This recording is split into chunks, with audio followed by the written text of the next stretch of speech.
China's economy has largely enjoyed very high growth since it opened up at the end of the 1970s. With a GDP of 18 trillion US dollars, the People's Republic is now the second largest economy in the world, behind the USA and ahead of Japan. However, the size of the economy must also be considered in comparison to the huge population, around 1.4 billion people. Per capita income is around 13,000 US dollars. In the USA, this figure is around 70,000 by comparison. Looking at the regional distribution, it quickly becomes clear that the differences are sometimes enormous. The cities in the coastal regions, where the first special economic zones were created, are particularly developed. Some important centers have developed in the country's interior, but overall, the western half, especially the southwest and Tibet, are lagging far behind in terms of development. With the exception of oasis crops in the autonomous province of Xinjiang, agriculture is mainly concentrated in the geographically and climatically more suitable east. In the temperate continental climate of the northeast, soybeans and millet are grown, particularly in Manchuria. Sugar beet and maize are also grown. In a wide strip along the Taihang Mountains, maize is the main crop. Further south, wheat crops dominate in the Great Plain. Other important products are peanuts and cotton. Large parts of the country belong to the humid subtropics, and rice cultivation plays a very important role in the drainage basin of the Yangtze River. Tea and sweet potatoes are also grown. In the far south, the climate is tropical, with tropical fruits and sugarcane being grown alongside rice. Animal husbandry is also widespread in many regions. The People's Republic of China is the world's largest producer of many products. These include rice, wheat, potatoes, and numerous types of fruit and vegetables, such as cabbage, carrots, tomatoes, grapes, and apples. Overall, agriculture accounts for around 7% of economic output. The People's Republic has numerous natural resources, such as coal, crude oil, and natural gas, as well as iron ore, bauxite, tin, gold, and rare earths. However, the country's demand for raw materials is very high, which means that it is dependent on imports for many of those raw materials. Industry accounts for almost 40% of China's GDP, while services account for just over half of economic output. Manchuria has traditionally been an important location for heavy industry. Today, it is also home to vehicle construction, mechanical engineering, and electronics.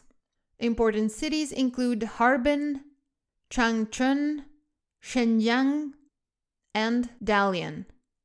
The capital region includes Beijing and other cities with over 1 million inhabitants, such as Tianjin and Baodin. The region is another location for heavy industry with iron and steel production. Other important industries are the technology sector, including software development, petrochemicals, the aviation industry, as well as car and shipbuilding, the textile industry, and logistics. Tianjin has a large container port, and Beijing is China's most important air traffic hub. Tourism is also important, including the Forbidden City.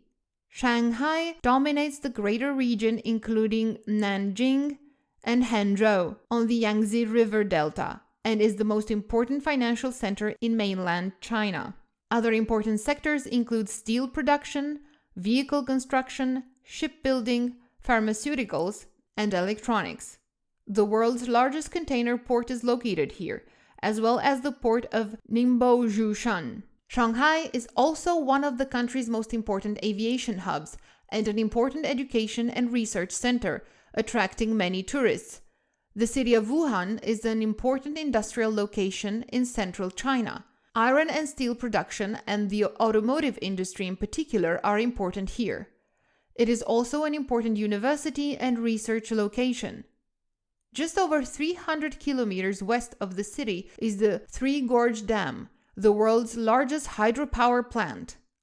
Chongqing and Chengdu are the leading centers of the Red Basin. Chongqing, in particular, is an important center of the automotive industry as well as an important financial center. Other industries in the region include mechanical engineering, pharmaceuticals, the food industry, and electronics. The Greater Pearl River Delta region includes the cities of Guangzhou, Shenzhen, Hong Kong, and Macau, and together they represent the largest concentration of Fortune 500 companies in the country. These include numerous technology companies such as Huawei and Tencent, which is why the mega region is often referred to as China's Silicon Valley. In addition, the financial sector, especially Hong Kong and Shenzhen, the textile industry, electronics, and logistics are of great importance. For example, with the airports of Guangzhou and Hong Kong, as well as the container ports of Shenzhen, Guangzhou, and Hong Kong. Last but not least, the metropolitan area is a center of tourism in China. The People's Republic is the fourth most visited country in the world and can also count on strong domestic tourism. In addition to the major cities, other destinations can be listed. Parts of the Great Wall of China, especially in battling the provincial capital Xi'an as the starting point of the ancient Silk Road, and with the Terracotta Army, cruises on the Yangtze, winter sports in Yabuli, or even the island of Hainan, favored by its tropical climate and sandy beaches. Finally, a few words about the Chinese high-speed rail network, which is an expression of the development of the Middle Kingdom and covered around 42,000 kilometers at the end of 2022, making it by far the largest in the world. The journey from Beijing to Shanghai takes less than 5 hours, and the 2,105-kilometer route from the capital to Guangzhou is covered in around 9 hours. This is all about China for today. Thanks for watching. Until next time.